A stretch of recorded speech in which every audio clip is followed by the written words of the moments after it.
नमस्कार, मैं रविश कुमार। क्या वाकई ईरान ने इजराइल के 5 सबसे अहम शहरों पर कब्जा कर लिया है? क्या यह वही समय है जिससे पूरी दुनिया कांप रही थी? और सबसे जरूरी सवाल, अब आगे क्या? तो साथियों, आज की इस विशेष रिपोर्ट में आपको लेकर चलेंगे उसी घटनाक्रम की गहराई में जो इतिहास की दिशा ही पलट सकता है। वीडियो में अंत तक जुड़े रहिए और अगर ये रिपोर्ट आपको कुछ सोचने पर मजबूर करे तो चैनल को जरूर सब्सक्राइब करें, वीडियो को लाइक करें और कमेंट में बताएं आप ये वीडियो कहां से देख रहे हैं। साल 2025 का मई महीना था। हालात तेजी से बिगड़ने लगे थे।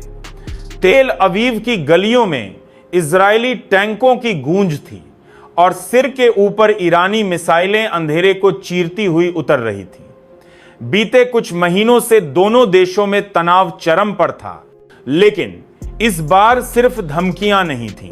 ईरान ने हकीकत में कदम बढ़ा दिए थे इजराइल की धरती पर। उत्तरी इजराइल का वह शहर जिसे औद्योगिक शक्ति कहा जाता है, हाइफा, पहला निशाना बना, जहां तेल शोधन संयंत्र, बंदरगाह और सामरिक अड्डे मौजूद थे। रात के लगभग 2 बजे ईरानी खास बल हाइफा के बाहरी इलाकों में चुपचाप दाखिल हो गए। कुछ ही पलों में ड्रोन अटैक से बिजली की आपूर्ति ठप कर दी गई और रॉकेटों की बरसात शुरू हो गई।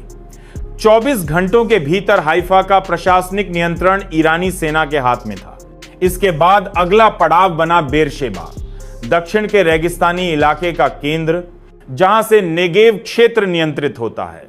यहां इजरायली एयरफोर्स का बड़ा बेस था, इसलिए सबसे पहले ईरानी मिसाइलें रनवे पर दागी गईं। रात भर की बमबारी के बाद बेस तबाह हो चुका था और सुबह होने से पहले ही बेरशेबा पर ईरान का झंडा लहरा रहा था। तीसरा धक्का इजराइल को तब लगा जब अशदूद को निशाना बनाया गया।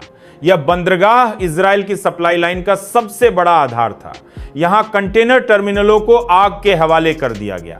समुद्र के फद्दस किनारे ईरानी नौसेना की गश्त शुरू हो गई और तटीय इलाकों से इजरायली सुरक्षा बल पीछे हटने लगे। तेल अवीव, जिसे अब तक सबसे सुरक्षित और अभेद्य माना जाता था, अब घेराबंदी में आ चुका था।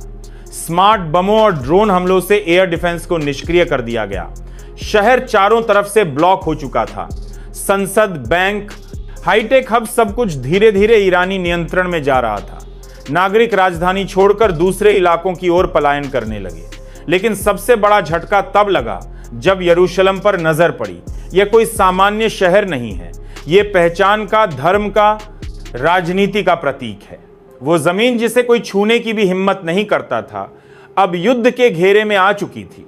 3 जून की रात करीब 1 बजे इजरायली इंटेलिजेंस को सूचना मिली कि यरूशलेम की पश्चिमी सीमा पर सैकड़ों ईरानी विशेष बल घुसपैठ कर चुके हैं। पहले तो किसी ने इसे अफवाह समझा, लगा शायद ये सिर्फ दबाव बनाने की कोशिश है। लेकिन जब विस्फोटों की आवाजें गूंजी तो समझ आ गया कि सच्चाई सामने खड़ी है। एयर डिफेंस सिस्टम अंधा हो चुका था। ड्रोन हमले और साइबर अटैक ने सारे कमांड सेंटरों को फेल कर दिया था। कैमरे बंद, रडार मौन और सायरन खामोश। रात के 2 बजे तक ईरानी सैनिक माउंट ऑफ ऑलिव्स और डेमास्कस गेट के पास पहुंच चुके थे। सड़कों पर टैंक थे, दीवारों के पीछे मशीन गने।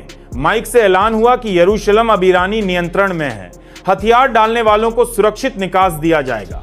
नागरिक डर के मारे घरों में दुबक गए। तहखानों में छिपे यहूदी परिवार अपनी पवित्र किताबें लेकर सांस रोककर बैठे थे। धार्मिक स्थलों पर तैनात इजरायली स्पेशल फोर्सेस आखिरी मोर्चा ले रही थी। रब्बी और नागरिक मंदिरों में प्रार्थना कर रहे थे, हे ईश्वर, यरूशलेम को बचा लो। रात भर गोलीबारी जारी रही। आसमान में ईरानी ड्रोन मंडरा रहे थे। मिसाइलें बख्तरबंद गाड़ियों पर गिर रही थीं।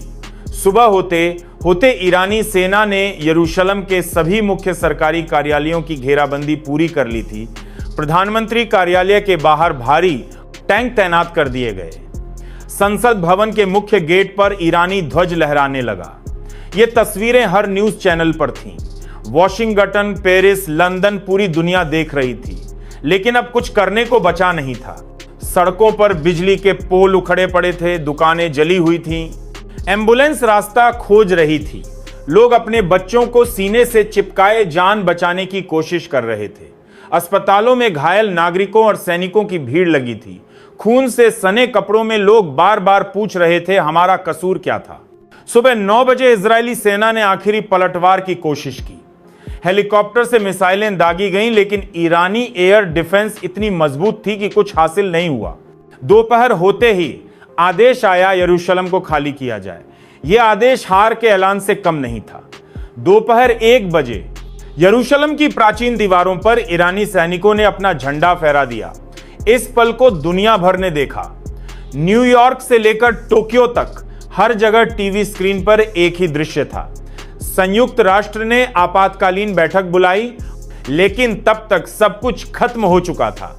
यरूशलेम, वो शहर जिसने सदियों तक संघर्ष झेला, आखिरकार 2025 में झुक गया। दुनिया को यह समझ आ गया कि युद्ध में सिर्फ ताकत नहीं, सही फैसले और धैर्य की भी जरूरत होती है।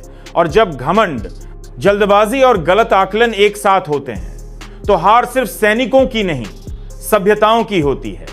अगर आपको लगता है कि इजराइल इन शहरों को फिर से पा सकेगा या ये इतिहास का हिस्सा बन जाएगा, तो अपनी राय जरूर लिखें।